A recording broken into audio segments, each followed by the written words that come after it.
Welcome to the new reality of the British housing market. For decades, the accepted wisdom in this country has been that property is a one-way bet. You buy a house, you live in it for a few years, and then you sell it for a tidy profit, moving up the ladder to something bigger and better. It was the cornerstone of middle-class wealth creation, a seemingly unstoppable engine of prosperity that fueled consumer spending and underpinned the entire economy. But as we approach the end of 2025, that engine has spluttered, stalled, and in many parts of the country ground to a complete halt. The signs of stagnation are everywhere. Walk down any high street in Britain today. The for sale signs that once would have been slapped with sold slips within weeks now linger for months. Their bright colours are fading in the rain, a silent testament to a market that has lost its momentum. Estate agents, once the swaggering kings of the local economy, are now speaking in hushed tones about challenging conditions and price sensitivity. These are polite euphemisms for a brutal truth. Buyers are scarce, and sellers are having to confront the uncomfortable reality that their homes simply are not worth what they thought they were. The statistics paint a grim picture of this freeze.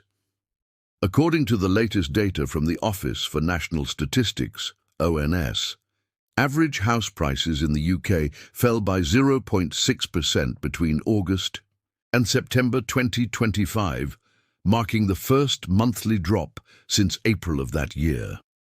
While annual price growth was technically still positive at 2.6% in the year to September 2025, this was down from 3.1% in August. The trend is undeniable. The momentum is gone. The average UK house price now stands at around £271,531, a figure that for many feels increasingly theoretical rather than realizable. But price is only half the story. The real crisis is in volume. The number of transactions, the actual mechanism of the housing market, has fallen off a cliff. The Royal Institution of Chartered Surveyors, RICS, reported that new buyer inquiries fell by 24% in October 2025, the weakest reading since April. Agreed sales were also down by the same amount. This is a clear indication that the pipeline of future transactions is drying up. Data from the property portal Zoopla confirms this, showing that buyer demand was down 11% in the 5 weeks leading up to the end of September. Furthermore, HMRC data shows that the number of residential transactions in October 2025 was just 98 to 450, down 2% from the same month in 2024. When transactions dry up, price discovery fails. Nobody truly knows what a house is worth because nobody is buying them. This liquidity crisis in the housing market is having a wider impact on the economy. The housing market is a key driver of consumer spending. When people move, they spend money on solicitors, movers, furniture, carpets, appliances, and renovations. When the market is stagnant, this spending evaporates, sending shockwaves through the retail and service sectors. The construction industry is also suffering, with house building starts and completions falling as developers, seeing the writing on the wall, become more cautious about starting new projects. The market hasn't just cooled, it has frozen. And in part 2, we are going to look at the exact economic triggers that caused this ice age. So what has caused this dramatic turnaround in the fortunes of the UK housing market? Why has the freeze set in now? The answer lies in a perfect storm of economic factors that have conspired to sap consumer confidence and make buying a home more expensive than ever before. The first and most significant factor is the cost of living crisis. For the past few years, households across the UK have been battered by rising prices for everything from energy and food to fuel and transport. This has squeezed disposable incomes to the breaking point. It has made it harder for people to save for a deposit, let alone afford the stress-tested monthly repayments on a mortgage. But the real killer has been interest rates. For over a decade, home buyers became addicted to historically low interest rates. Cheap money fueled the house price boom, allowing people to bid up prices to astronomical levels because the monthly service cost was low. Those days are over. The average 2-year fixed-rate mortgage was priced at 4.89% on 19th of November 2025. While this is lower than the peak, compare it to the 2% or even 1% deals of the recent past.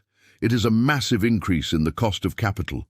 The Bank of England's base rate currently stands at 4.0%, following a series of cuts in late 2024 and 2025, but this is still significantly higher than the near-zero rates that prevailed for much of the post-2008 era. For many potential buyers, the maths simply doesn't stack up anymore.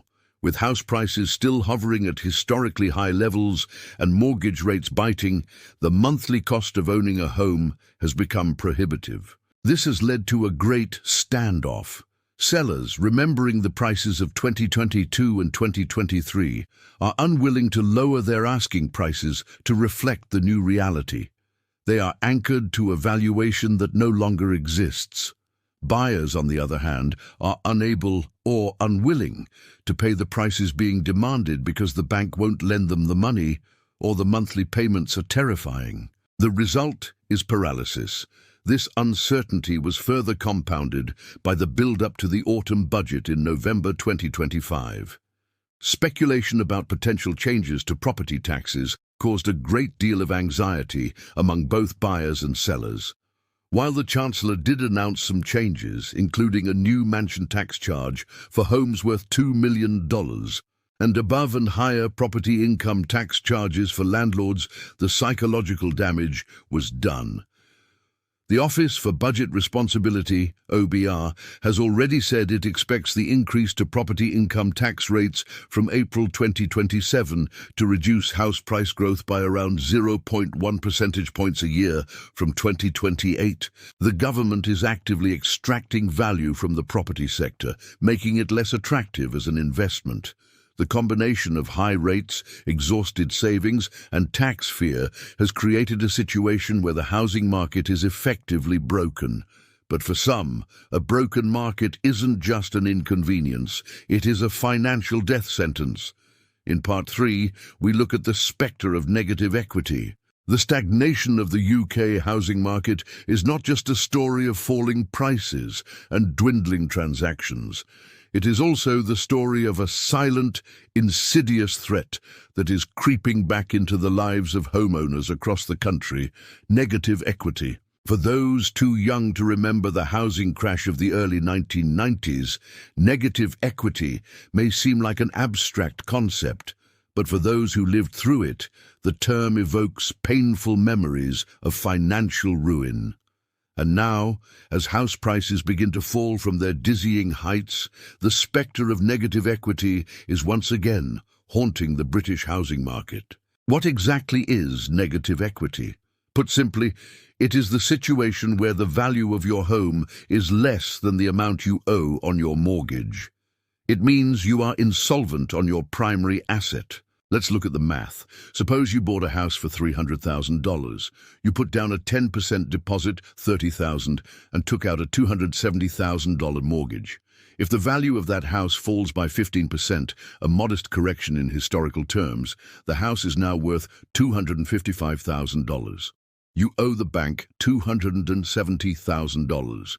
The house is worth $255,000. You are in negative equity to the tune of $15,000. Your $30,000 deposit has been incinerated, and you now owe the bank an additional $15,000 for a house you effectively don't fully own. This is a nightmarish scenario. If you are in negative equity, you are effectively trapped. You cannot sell the house because the proceeds from the sale would not be enough to pay back the bank. You would have to find $15,000 cash just to be allowed to hand the keys over. Who is most at risk? The answer is anyone who bought a home in recent years with a small deposit. The housing boom of the past decade was fueled by high loan-to-value mortgages, allowing people to get onto the ladder with deposits of as little as 5%. These borrowers are the walking wounded of the housing market. Let's take the example of a first-time buyer who bought a property for $250,000 in 2023 with a 5% deposit, $12,500, and a 95% mortgage, $237,500. If house prices fall by just 10%, which is a very real possibility in the current climate, the value of their home drops to $225,000. They are immediately underwater. Their deposit is gone. They are trapped. This is not a hypothetical scenario. With house prices already falling in some areas and predicted to stagnate, the number of people in negative equity is likely to rise. The OBR has forecast that house prices will grow by just 2.9% in 2025 and 2.2% in 2026, figures that are barely keeping up with inflation, meaning real terms falls. For these people, the property ladder has become a prison cell. They cannot move for a new job. They cannot move for a growing family. They are chained to the debt. In the previous section, we looked at the mathematics of the trap. Now we need to look at the specific victims because the pain is not being felt equally. The risk of negative equity is particularly high for those who bought new-build properties. New builds often come with a new-build premium, an inflated price tag that reflects the fact that everything is brand new. However, like a new car driven off the forecourt, this premium can vanish the moment you pick up the keys. Once the property is second-hand, it is judged against the wider market. If the market is falling, that premium evaporates, plunging the owner into immediate negative equity. It's also a major concern for those in areas where house prices rose most rapidly during the race for space after the pandemic. Areas that saw artificially inflated booms are now seeing the sharpest corrections. London and the South East, which have been the engines of UK house price growth, are now seeing significant falls. So what can you do if you find yourself in this trap? The first and most important thing is not to panic. Negative equity is only a realized loss if you sell. If you can afford your monthly mortgage repayments and you don't need to move, you can simply sit tight and wait. It might take 5 or 10 years, but house prices have historically tended to recover. You are paying for a place to live, not just an investment. However, sitting tight is not an option for everyone. If your fixed-rate deal is ending, being in negative equity can make it impossible to remortgage. You could be dumped onto the lender's standard variable rate, SVR, which is often punitively high. This can lead to a spiral where the mortgage becomes unaffordable, leading to arrears and potential repossession. If you have spare cash, the best strategy is to make overpayments on your mortgage. This reduces the capital debt and helps you claw your way back to 0% equity. But in a cost-of-living crisis, few people have spare cash. If you are struggling to afford payments, you must contact your lender immediately. Banks are currently under pressure from the government to show forbearance. They may offer a payment holiday or a switch to interest-only payments. But be warned, these are sticking plasters, not cures. They kick the can down the road and often increase the total amount of interest you will pay. For those desperate to sell but trapped in negative equity, the options are bleak. You can try to negotiate a short sale with your lender, where they agree to accept less than the mortgage value, but this will destroy your credit rating for years and could leave you with an unsecured debt to pay off. The reality is that for thousands of people, the new build dream has turned into a financial cage. While homeowners are grappling with stagnation and negative equity, another crisis is playing out at the other end of the market. This is the crisis of the locked out, the affordability crisis. For a generation of aspiring homebuyers, the dream of owning a home has become a nightmare of ever-increasing prices, sky-high mortgage rates, and unreachable deposit requirements. The ladder to home ownership hasn't just been pulled up, it has been burned. The scale of the affordability crisis is truly staggering. This disconnect is the fundamental failure of the British economy. For decades, house prices have risen faster than wages.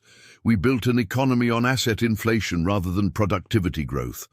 The result is a housing market where the ability to buy is no longer determined by hard work and saving, but by inherited wealth. If you don't have access to the bank of mum and dad, you are statistically unlikely to buy before your mid-30s. The situation has been exacerbated by the rise in rates. Even though prices have softened slightly, the cost of the mortgage has skyrocketed. For a typical first-time buyer with a 10% deposit, the monthly repayments on a mortgage have increased by hundreds of pounds a year compared to 2021 levels. This has pushed home ownership out of reach for those who could have afforded it just a few years ago. The data proves this. The number of mortgage approvals for house purchase in September 2025 was 65,944. This is broadly unchanged from a year ago and well below pre-pandemic norms. The buyers simply aren't there. Then there is the deposit hurdle. Since the financial crisis, banks have become risk-averse. This is creating a permanent class of generation rent. These citizens are forced to spend their prime earning years paying off someone else's mortgage, with no security of tenure and no asset accumulation. This isn't just a housing issue, it's a social ticking time bomb. It reduces social mobility, delays family formation, and widens the wealth gap to Victorian levels. So where do we go from here? Is there a light at the end of the tunnel? Unfortunately, the outlook for the UK housing market is bleak. There is little sign of a V-shaped recovery. Most experts predict that the market will remain stagnant for the foreseeable future, entering a period of Japanification, a long, slow grind of flat prices and low activity. The forecasts are sobering. The Office for Budget Responsibility, OBR forecast on 26 November 2025, suggested that house prices will grow by just 2.9% in 2025, slowing to 2.2% in 2026. Savills, one of the premier property agents, is even more bearish. They are forecasting house price growth of just 1% in 2025 and 2% in 2026.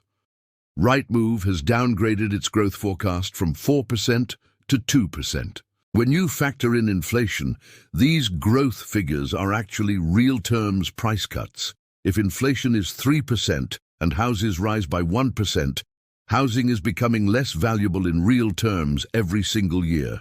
While some optimists predict that growth could pick up from 2027 onwards, this is largely dependent on a Goldilocks scenario. Wages growing significantly faster than house prices, and interest rates falling back to near zero. Given the current state of the global and UK economy, betting on this seems foolhardy. The government has tried to intervene with schemes like Help to Buy or shared ownership, but these have largely acted as subsidies for developers rather than structural fixes. They stoked demand without fixing supply. Now the government seems resigned to taxing the sector rather than saving it. The great British housing trap has sprung. For the sellers, the party is over. The days of double-digit annual gains are gone. You now own an illiquid asset that is hard to value and harder to sell. For the buyers, the ladder is broken. You are facing the highest cost of borrowing in a generation combined with the highest prices in history. For the recent owners, the trap is tightest. Negative equity is a real and present danger. The housing market, once the symbol of British prosperity, has become a symbol of its economic paralysis. Stagnation, negative equity, and an affordability crisis are not bugs in the system. They are the features of a market that ran on cheap money for too long. Until we see fundamental reform, building more homes, reforming planning, and realigning wages with asset prices, the trap will remain closed. And for millions of Britons, the dream of a home of their own will remain exactly that, a dream. I'm the Event Horizon, and this has been the UK Economy Report. If you want to survive the housing trap, stay tuned, stay liquid, and don't believe the hype.